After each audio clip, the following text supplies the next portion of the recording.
Well, I'm up here with the old Super Duty that I've been promising a lot of videos on and been clearly under-delivering on that. My whole channel kind of got derailed when my wife and I had to move houses, and this truck was sitting in the driveway of the house we had to move from, not running. And I kind of quickly had to throw a bunch of parts at it, try a bunch of things to get it moved. Well, none of that worked, so we pulled the drivetrain and I pulled it back up here on the hill above my parents' house, a couple miles away. We moved, we're now settled in, and hopefully things can get back to normal here on the channel. We've been very busy with work, and all of this is just an excuse to why I haven't uploaded, but I hope to start uploading again right now.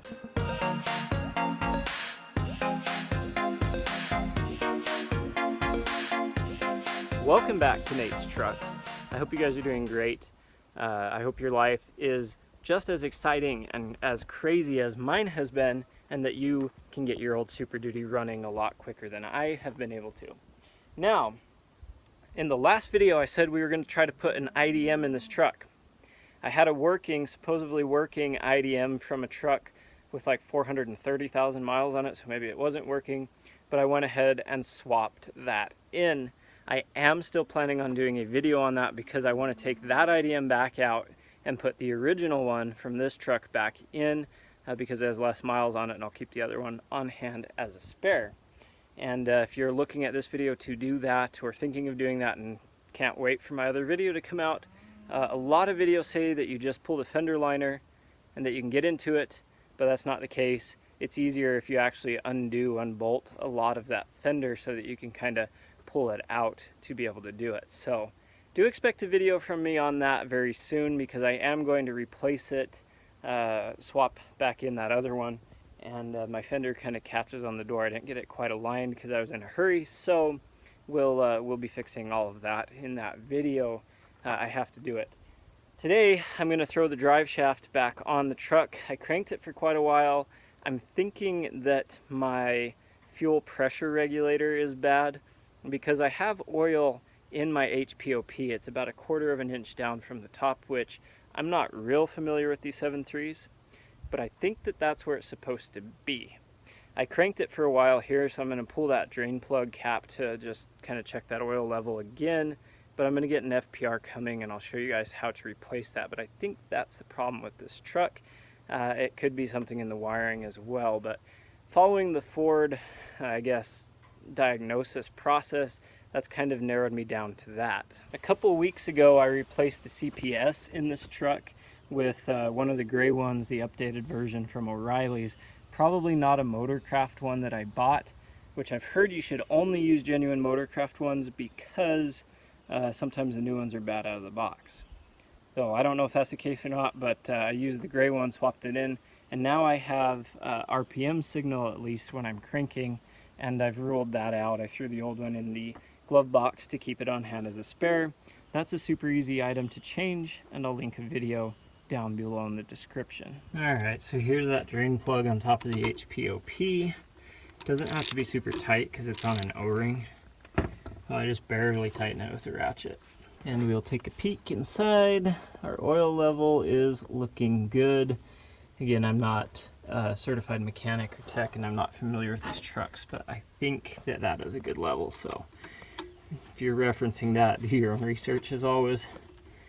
We're going to go ahead and put this back in because I'm going to order a new fuel pressure regulator. Now, it's kind of hard to see, but it's this guy all the way down there to the very bottom. That's your fuel pressure regulator.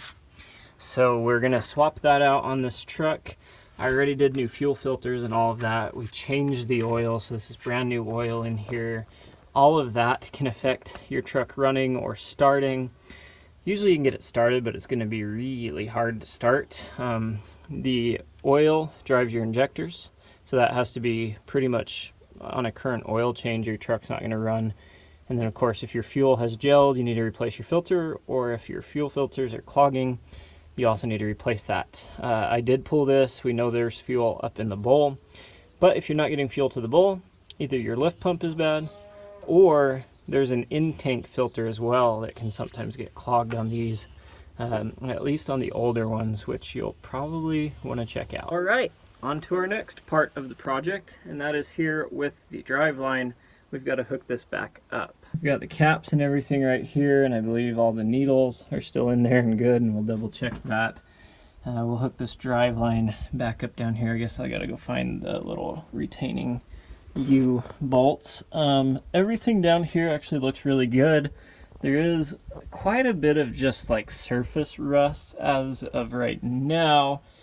If I was planning on keeping this truck forever, I think I would eventually want to pull the service box and take this in and get the frame resprayed, repainted with something else. But everything's like structurally intact.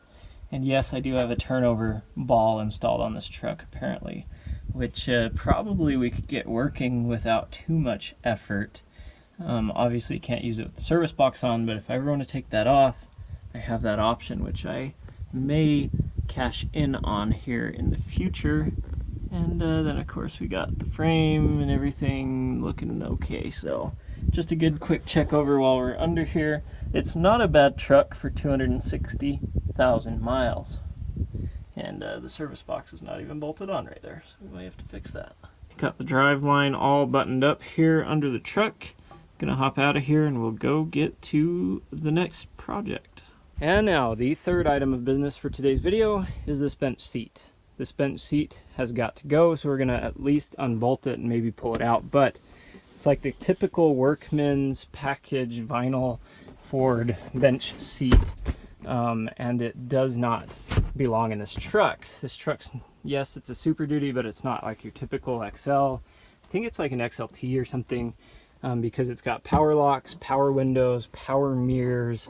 It's got all the bells and whistles, I guess, that you could get in this truck this year. It has a little bit of an upgraded stereo system and whatnot. So I actually bought from the same truck that I got my spare IDM with 430,000 miles on it, a set of power XLT seats, because if you look under here under the bench seat, and probably can't see it because I got too much junk in the way, but there's actually a plug for a power seat, and we have spare holes here where those old seats mounted up. So they must have got just too worn out, and the company that had this before probably had a spare bench seat, so they threw it in here. I do like these leather ones. They're easy to clean, but then it kind of bugs me that these seats in the back don't match, and these are Ford's weird style of material and cloth seats, which I actually prefer. And I don't entirely know the plans on this truck yet, but because I got it so cheap, and if I can get it running and keep it running, I'm probably going to keep it and hang on to it for a while. So I want the more comfortable seats, which is funny because in our tool truck here, our 2008 F250 Super Duty, we have also a bench seat that is cloth, that has the same style of flip down thing, except it's broken so you can't really put weight on it, and a big tear here. And if you'll look in the back, we have the vinyl workman's package seat, the vinyl floor, crank windows, manual locks, and manual mirrors, because this truck is an XL package and it should have a vinyl bench seat. So at some point someone's taken the vinyl bench seat out and put in this obviously more comfortable cloth bench seat. But I think that I'm going to pull the vinyl bench seat out of that truck and bring it in and put it in this truck so that this seat and those seats match, and it'll just be honestly a little bit nicer. So I'm going to go ahead and try to get that done right now. I'll have to bring up my XL seats, my XLT seats, at a different time and put them in this truck. But when we get this truck running, I think it'll clean up nice and it'll be a pretty nice truck. All right, we got the bolts removed here. Now the only unfortunate thing about this is whoever took out the original seats and put in this lovely bench seat decided that they were not going to leave us with the original bolts. That's a seat belt right there. Instead they just put the 4 bolts on that they needed, which is unfortunate. I probably would have put the old ones back down in the hole just in case in the future, you know, you never know. But it's easier just to toss them in a can somewhere and forget about them. So this seat should be removed. we'll have to drop them seat belts down. I'm going to go ahead and pull that other one right now while I've got both trucks here, might as well, because I think this will be better in that other truck. You're probably going, what are you doing? You're going to put the seat that's in your 2000 F150 or F250 into your 2008 F250. And yeah, because they're the exact same. Ford kept the same body on the Super Duty from like 99 all the way to 2016. So the beds, the fenders, the hood, the doors, the seats, everything, every like main body piece, I guess, is the same and completely interchangeable. So keep that in mind if you're looking for like a bed or a flatbed or a service box for your truck, is that they will literally fit just about every Ford that's been produced, at least before 2016. So that makes it really nice when finding parts for this truck, because I need to get a bumper. I found the seats out of like a 2001, and they're just all going to work excellent. And I also have a free, nice, new bench seat to put in our other work truck. I don't know what I'll do with this one. I'm definitely not giving it to my dogs because they tore the last couch they had up. But maybe we'll use it for something in the future. I don't know if I recommend doing this yourself. Got the vinyl seat here, all sitting nice and pretty. Walk around the truck here. I do like this grill guard too. Maybe I'll have to swipe that. Got the old cloth seat out, sitting on the ground here. And you know, these trucks are quite different. I really do like the vinyl floor a lot better. This one's got the Torx on the seat belts. The seat belts take forever on this truck. Whew, I'm out of breath from packing that seat over. It's way heavier than the cloth seat. And this truck's got carpet because it's the higher trim level, but I definitely would not remove my seat to clean it, but it would be a good way to deep clean your truck if you're after that show quality look or something. But yeah, I'm gonna go ahead and get this seat in. I really wish I'd brought my other camera to do like a time lapse of this. Not something I'd recommend to do by yourself, but it's definitely possible. And it's pretty quick. I've only been at it for like 10 minutes, so. Alrighty, I think that's gonna wrap up today's video. We got this nice vinyl seat in, matching the back seats there on the 2008. Looking nice and sharp. This really has become one of the ultimate work pickups now. I do like that it's newer. Unfortunately, it has quite a bit of damage on this side, and the service box is almost completely worn out. But other than that, makes a great tool truck. I'm excited to have that vinyl bench seat put back in there. And then in this truck, we're ready for our next project. You can see the old bench seats mount up on just 4 bolts, but this one has an extra 2 sets of bolts in the middle for that center console and the split seats. Here's our seat belt indicator button, and maybe I lied. Maybe this does not have powered seats in it. It might have been a manual split bench seat, so that might be kind of interesting what we figure out how to get that seat powered in here, but we will get that figured out. There are an awful lot of electronic things that are missing or been jangled with, so just little by little, slowly, we're going to get this truck put back together and turn into the ultimate work truck and work package. It's a 2000, but it does have the 7.3 liter diesel in it, so it can pull quite a bit more weight than the little 5.4 and the other work pickup. And getting this one ready and together will allow me to maybe sell this one and pass it off to a different owner.